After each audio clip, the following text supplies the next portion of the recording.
Number one, never walk into a room that you don't know the sound of and start reacting to what you hear.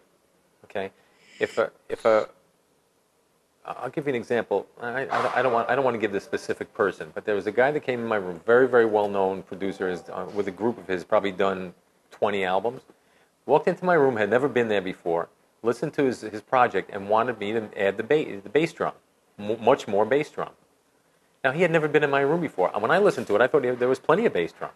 But he thought that it needed bass drum. Now, what he was actually saying was, my room, to his taste, needed to have more bass drum. Not his project, okay?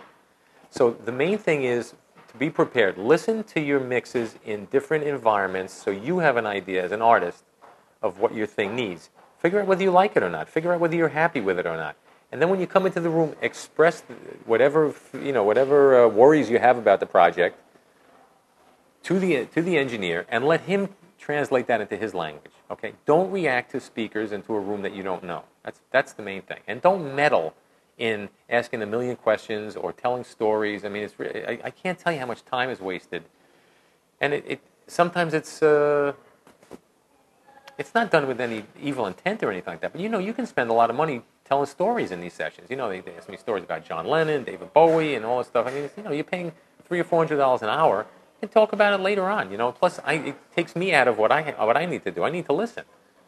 And there's ways of doing that. We have a lot of fun in there, because when you're recording what you've already listened to, the 3 or 4 minute song, you have plenty of time to get involved with it. So.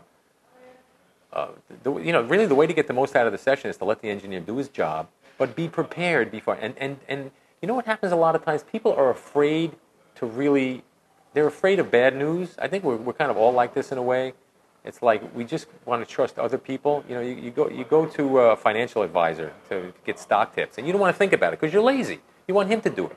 Then he buys the stocks for you, and then he screws up and you lose money, and you blame him. No, you blame yourself.